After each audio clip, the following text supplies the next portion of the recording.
Welcome in, everybody. Happy Wednesday. We will let everybody get in here.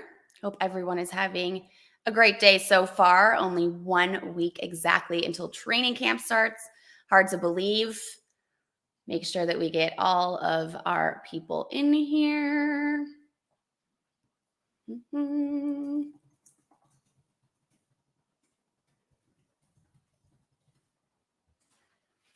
Welcome in, everyone. Hello, hello. I'm Kim Becker. This is Beckoning the Broncos.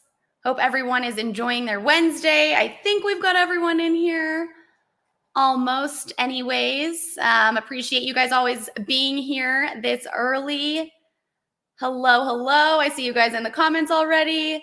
Thank you so much. I know I've got the curly hair going on here, a little bit different today. A little bit of a change. We've got some housework going on as well, so I have a little different background going on. But yes, welcome in, everybody. I believe we are live. We have everyone in here over on Facebook, on YouTube, on Twitch, on Twitter, everywhere that Mile High Huddle gets to distribute out to, which is such a great thing here. I'm Kim Becker. Welcome to Beckoning the Broncos. Exactly 7 days until the Denver Broncos training camp starts. Insane, you guys. I know we talked about the offseason and how long it was going to be and feel like, and now here we are, literally 7 days away. So it's going to be really exciting. I guess next week when we start, or when we have this episode, it will be Wednesday morning. So it'll be right before training camp starts. So I'm sure we'll have a lot of good previews to talk about next week. So that's really exciting. And today we can kind of just talk about where the team stands right now. We've seen Russell Wilson have a lot of his videos of what he's doing down in San Diego and Southern Cal with a lot of his teammates, even some young kids out there, his son and some other kids, which is super cute, super fun to see. So we'll chat about that. We'll get into that a little bit. The Denver Broncos won the Sports Humanitarian Team of the Year. I don't know if you guys saw that. They are only the second NFL team to win this award, and they are going to be going live on the ESPYs today, the community department and the media relations department of the Denver Broncos. They've got some cool programming planned for tonight's ESPYs. I believe it's at 6 p.m. Mountain Time. So if you are listening to this live, if you're watching this live, it's tonight, Wednesday night, July 20th, I believe at 6 Mountain Time. And they will have the Denver Broncos featured as the Sports Humanitarian Team of the Year there. So they'll be able to talk about all of the charities that the Denver Broncos have donated to, all of the great community impacts that the team has made, and all of the just off the field stuff that clearly has been acknowledged and recognized by many for them to win this Sports Humanitarian Team award. They are only the second NFL team. Like I said, the San Francisco 49ers won back in 2017, I believe. So the Denver Broncos are only the second NFL team to win this award. So that's huge. It's a very prestigious award and a very cool thing, a very cool award to be recognized for. It just shows how much this team is dedicated to the community and to the city of Denver and to their fan base and to just helping people, right? Giving back and being able to share what they've gained as being professional athletes with the community and with their fans and with those in need and those that need it. So it's very, very cool. The ESPYs are always fun to watch. I hope that some of you guys can tune into that tonight. Like I said, Wednesday, July 20th, if you're watching this live, 6 p.m. Mountain Time, I believe. And the Denver Broncos will be featured. So that's going to be really special. I think they're going to have some really cool special programming going on that will really adhere to what the team has been doing and why they won this award, and just how other professional teams can also, help with that outreach and how they have helped with that outreach. So it will be really, really great to see that. There's also some, there were, I think it was the Pittsburgh Penguins and one other, I think an NBA team that were finalists with them there. So really cool to see all those leagues come together and all the professional sports come together and really just bond and see what everyone is doing outside of the field, the court, the ice, whatever it may be, and see what's happening in the community. So really exciting things there. We're going to actually bring in a special guest here in a few minutes. A very loyal MHH guest. I put out a blast last week. If you guys had been watching over my episode last week of Beckoning the Broncos, and I said I think it would be really fun to bring some Mile High Huddle fans and part of our community, all of you guys in here. And so I thought it would be really fun to bring a guest in and kind of chat with them about where they see the team standing right now, 7 days before training camp starts, where they've seen the off-season program going, what they like to see in the off-season, and what they're hoping to see in training camp. So my first guest today is, I will bring him in here in just about 1 minute. Oh, he's here, Albert Noppers. Look at that, right on time. Albert, how are you? I'm doing very good. And yourself? I'm doing very well. Thank you so much for joining me. You're my first guest here on Beckoning the Broncos. That's a huge feat. Yeah, I'm really pleased to be here. It's my honor. Well, you have been such a loyal Mile High Huddle fan for so long. We all know that here at Mile High Huddle. I know that you have been watching all of these podcasts that these guys have been doing. You keep up with all of the articles and you keep up with your favorite team, the Denver Broncos. And I'm excited to hear what you have to say and what you have to think about Russell Wilson, right? We're going to talk about Russell Wilson and what he's been doing down in Southern California during the offseason with some of his guys down there. Yeah, absolutely. I'm very pleased what he is doing.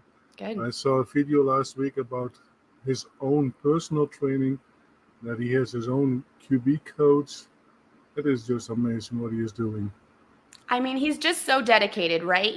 We've heard some rumblings from, of course, the media and outside fans thinking he's not dedicating all of his time to the team and to playing because he's always on vacation. He's always getting on his jet and he's flying places and he's doing all of this. But when you get to see what he's really doing down there and inviting a lot of his teammates and hearing him speak about how dedicated he is to the city of Denver and to his new team, it's hard to kind of really get stuck in that mindset that he's not dedicated. I mean, clearly you see the videos and you can see how committed he is to this. Absolutely. And he puts in really the effort. And I know I used to be almost a professional goalie, and I know you have to put in the effort. If you don't do that, you don't get anywhere. So I'm really happy to see what he is doing. And especially if he puts in his own money. Because the previous training that he had with the wide receivers, he invited them, and he spent a lot of his own money to train with those guys. And you don't see that everywhere.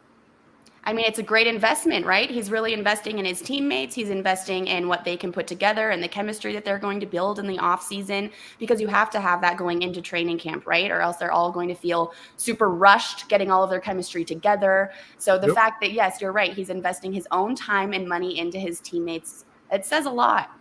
It does indeed. And right now you hear a lot of smack talking from ex-Seahawks or Seahawks players and that kind of stuff. I think they're just jealous because Russell Wilson now has a really good shot on another Super Bowl, and I don't think that the Seahawks are not going to have another one in the next 10 years. No, 10 years. Nice, Albert. Okay. That's a hot take right there. They're not going to have one in 10 years. But Albert, one thing that you showed me first, I saw it from you first, was the cleats that Russell Wilson has been wearing in the offseason, right? Can you tell everybody what's on those cleats if they don't know? Yeah, another Super Bowl coming soon. Yeah. He has that stitched on his shoes. That was so awesome. It said fourth coming soon, right? And it was a picture of the Lombardi Trophy, which is a pretty hot take. Now, Albert, do you think that fourth Lombardi Trophy is coming this year? What I do think is that the Lombardi Trophy is going to one of the teams in the AFC West. Okay. And I would say that the Broncos have a 50-50 shot on that one. Who has the other 50 shot? I would say the Chiefs. The Chiefs, yeah. Okay, yeah. That's interesting because we've seen, again, I'll pause here to thank everybody for being in here. I see you guys in the comments. Albert and I are we're just gonna get going here, but appreciate you guys always in here and watching and in giving us your input too. Jacob Foster over on Facebook. Hello, welcome in. Thanks so much for being here, Jacob. We've got Albert Noppers on as a guest, chatting about the off-season work that Russell Wilson and his teammates are putting in. But yes, okay, so we also had NFL Network talking about the AFC West. And we know, Albert, that everyone's been talking about the AFC West. This is definitely, arguably, the most strong division, right?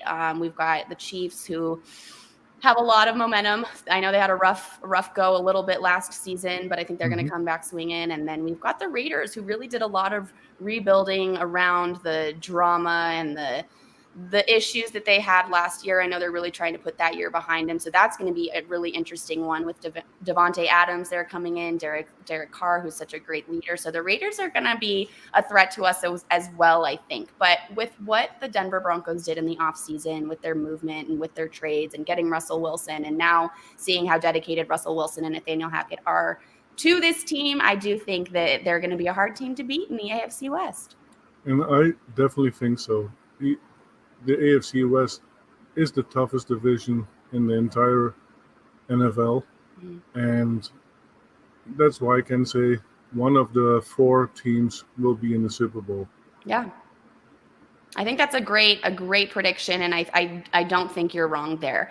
I will say I think that the Denver Broncos winning the Super Bowl and having that 4th Lombardi trophy coming soon, meaning this season, might be a bit of a stretch just because we haven't seen them play together, right? We have not seen what they're really going to look like and what that product is going to look like out on the field. But I will say that I think it's definitely playoffs or bust. I think the Denver Broncos will make it into the postseason, and I think they're going to have a really good run there. And you never know, once these first few games get going of the regular season, if we see the Denver Broncos really having that momentum and having that positive chemistry and bond, it's definitely a possibility. So I love this. Look at Lawrence Rivera coming in here. Albert also saying Noppers, much love, buddy.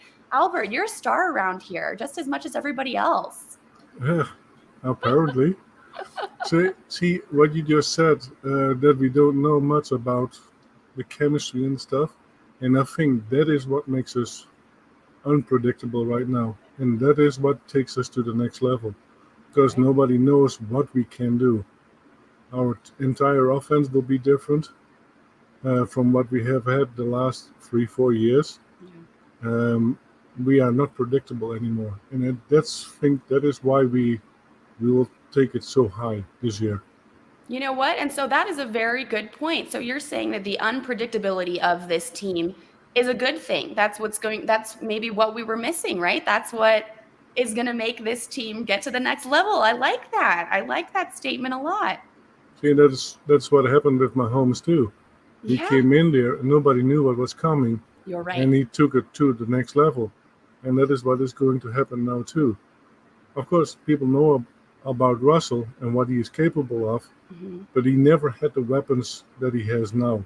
Yes. And now with Coach Hackett, who is an offensive-minded coach, I think the stars are not the limit for us. We can go further than the stars.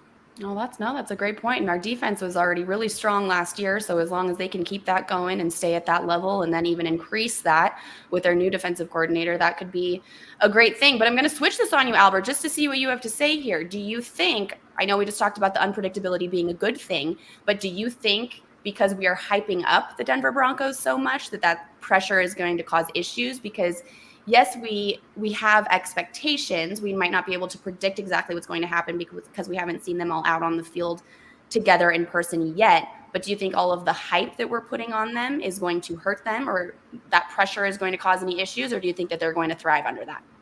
I think they're going to thrive under it because the fans, how supportive are they now? They are excited. The 2 years we had, we knew exactly what was going to happen. Yeah. Run, throw. Run, throw. We don't have that anymore. Yeah, that's true. And if all the fans are just a little bit like me, then they're going to carry the team to a complete new level. I think the stadium will go haywire. I think that there's going to be a lot of really good hype watching these guys before the season starts and then during the season. Yeah, and the fan base is already, Denver's already a football town. Now we've got the Stanley Cup in Denver as well, and I know everyone's really wanting that Lombardi trophy to join the Stanley Cup there in the Mile High City. So definitely going to have a great fan base, probably going to just increase with Russell Wilson being here and with all of the hype around him, if they can perform those first few weeks that we're to the level that we're expecting. So I agree with you there, Albert. I'm just going to say in the comments here, we've got people giving you love again. We have Michael Ronquillo over there. Albert Noppers is why Broncos country is #1 fans in the NFL. Let's ride and go Broncos. Michael is spot on there, Albert. I mean, I really do believe that the Denver Broncos fan base is just the best one in the NFL. We have Lawrence popping in here again as well. Good question, Kim. I honestly think they toned it down ever since Sierra's gas station video and have been doing more family stuff. That's the stuff I want to see. Okay, Lawrence, good point. I see you there. Yes, Sierra did have a music video that came out that got a lot of hype. But I do think you're right there. We've seen a lot of videos that Russell Wilson has put out on his personal Twitter and Instagram of his son playing football with them after he's played with his teammates down there in San Diego in Southern California. And then he's got his son throwing the football around and showing a lot of family things. And that is what we like to see. But, it's kind of an interesting aspect because if you think about the other side of Russell Wilson's family being Sierra and her fan base, I mean, they probably do the same thing. The ones that are diehard music fans, diehard Sierra fans, they're probably talking about Sierra. And then they're probably like, well, why does everyone care about her husband, Russell Wilson, and the Broncos? So it's funny to think that there are so many people in the world that we are such passionate Denver Broncos fans. And there are probably a huge fan base that's just as passionate about Sierra, who probably loved that video and were so sick of hearing about football. So kind of an interesting topic there, huh, Albert? Yeah, and who knows how many Sierra fans of Sierra have now become Broncos fans as well. Probably a lot. That is a good point because she's got a huge fan base. People love her. And Absolutely. I bet they were all Seahawks fans, and now they're going to switch over to the Denver Broncos fans because they named their dog Bronco. They are showing all their love for Denver. I bet you are very right on that one. So yes, it was really fun to see all of the family stuff, but I bet that the Sierra aspect is definitely helping the Denver Broncos fan base here. I really believe that. And it's great to see that two prestigious, icons in the entertainment and professional sporting world can have a family, be together, love each other, and still be so dedicated to their craft. See, I wonder how many shirts of Russell Wilson have been sold already. Because it is the #1 selling shirt.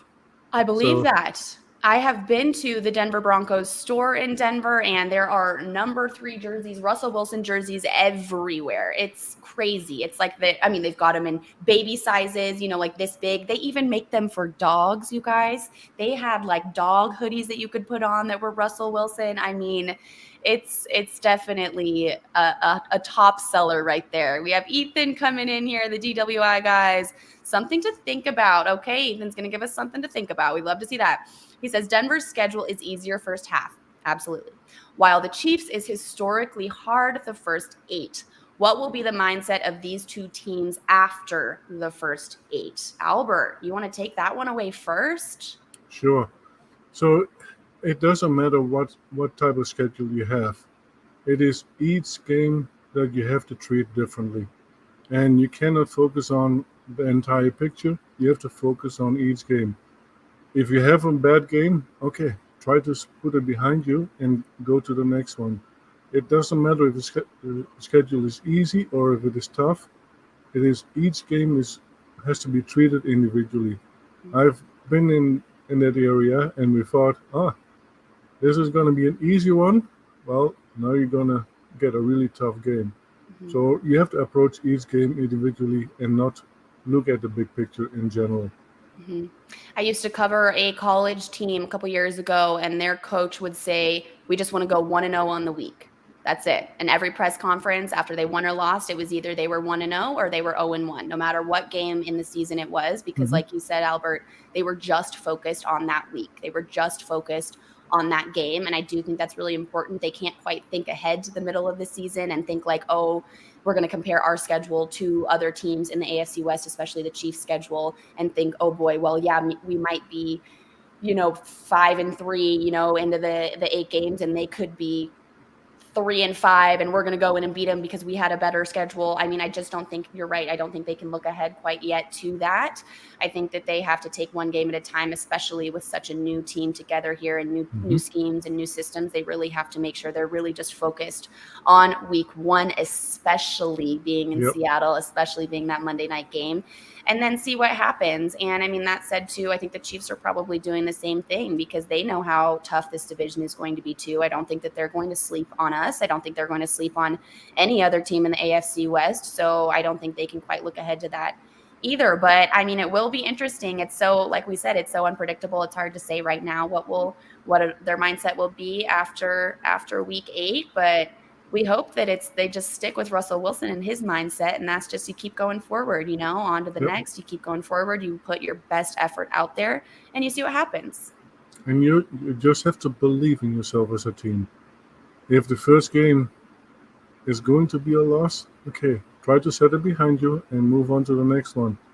If it is a really nice victory, then you can build on it. Hey, this really worked. Let's keep moving with those plays and that stuff. Right? That's how you have to focus on it.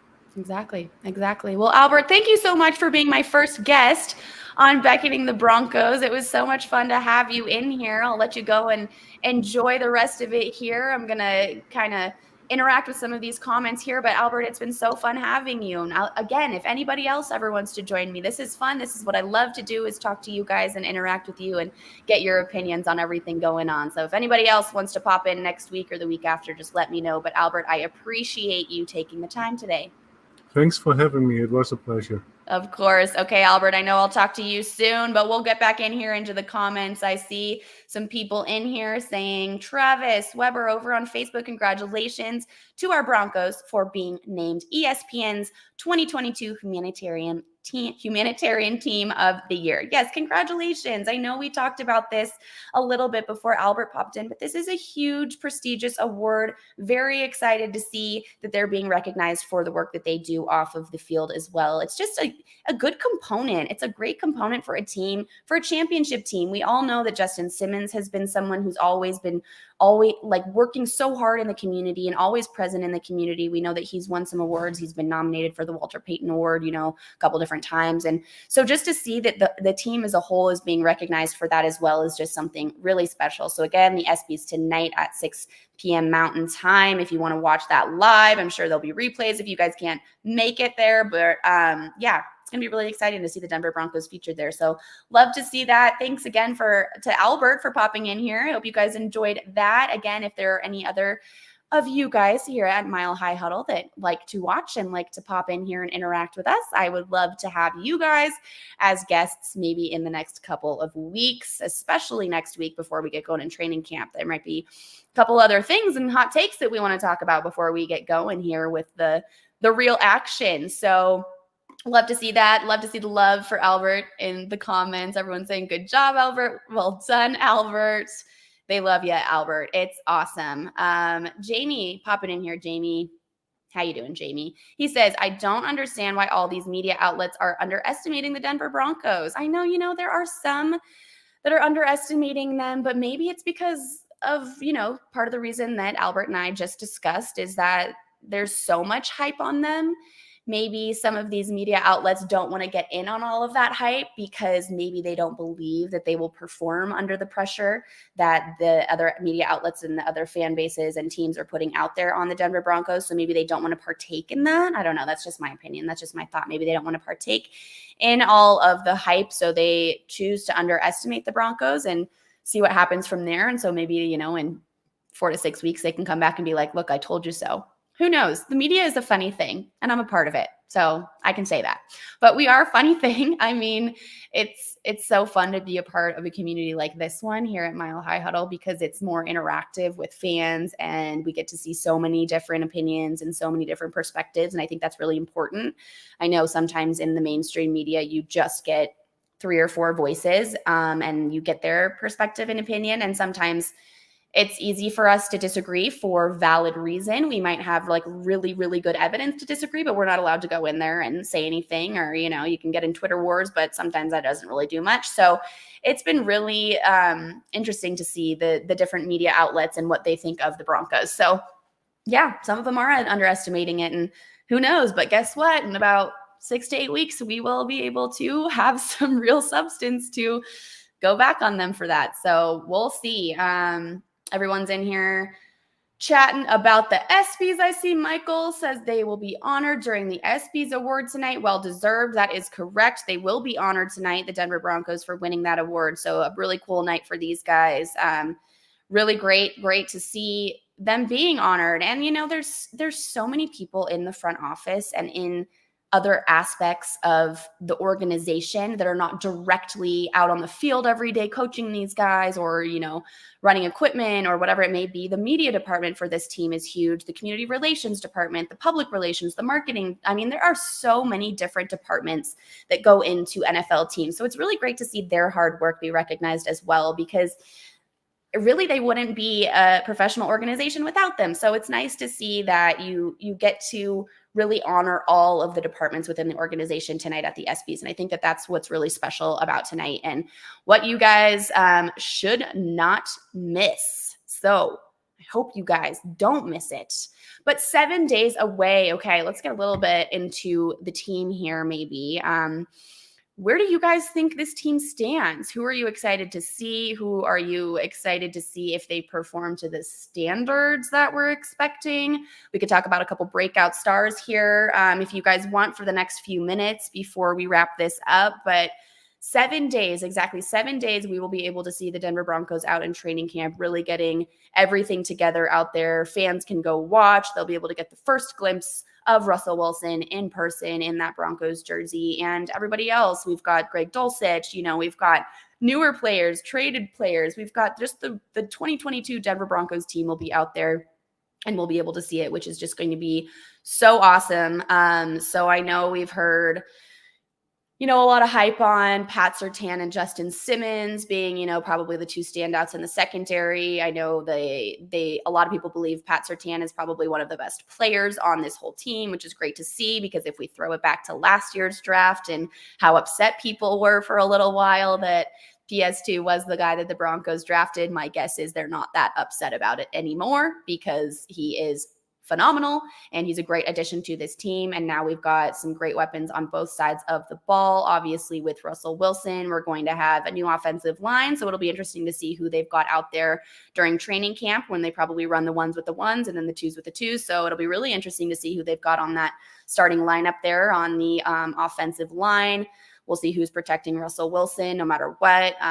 So it's going to be just so very great to see. I know we've got some tight end competition with Albert Noppers, Greg Dulcich. We've got Jerry Jeudy, who really needs to stand out in this third year. So I think that he's going to be someone that has to be an impactful player and someone who's really going to show up. There's a lot of expectation on him. We've always talked about how Russell Wilson performs under pressure. So I wonder how Jerry Jeudy will perform under pressure. So that's going to be really interesting to see. Melvin Gordon. We've got a little bit of a running back competition going on as well. So really excited to see how they line all of these guys up. And I love training camp because you get to see the coaches' minds kind of like literally their gears turning in their head. I love to see that because you kind of get a little taste of what they think about and what they go through in the moment. I mean, have you guys ever put yourself, we can't physically put ourselves in the shoes of coaches, but mentally put yourself in the shoes of coaches.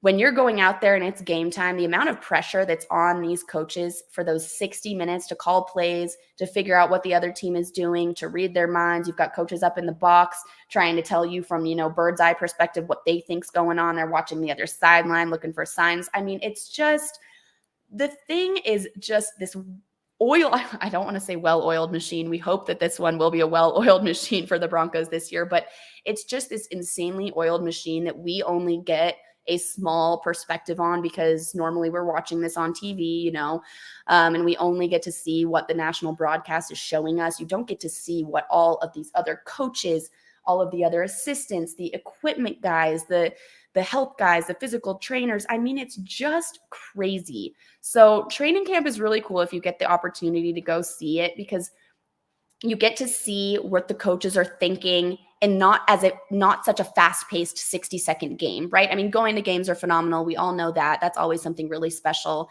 And I hope that all of you always get the opportunity to do that during every season. But training camp is a really cool thing because it's a little bit slower. They're not working, as rapidly, and you get to kind of watch the coaches really decide in the moment, okay, so that's what that play was. That's what that run was. Now we're going to go, maybe this next one would be best after. It's just really cool. So I was rambling about that, but very cool. Ethan popping in here. Thank you so much. He says, good show, Kim, Albert, and Broncos country. Absolutely. Having Albert in here was great. Loved having him in here. Again, anyone else that wants to pop in here next week would be a phenomenal opportunity, especially before training camp starts, so we can really get your guys' take on what you think you're going to see in those couple weeks of training camp before the first preseason game. So really, really stoked about that one. So guys, thank you so much. Probably wrap this one up here. Again, that was the fastest 30 minutes ever. It felt like 30 seconds. That's what always happens. It's insane. But again, appreciate you guys all being here so much. This was Beckoning the Broncos. I'm Kim Becker. You can find me on Twitter and on Instagram at Kimberly J. Becker. We are 7 days away from training camp. If you are watching this later, we are even closer to training camp, which is even better.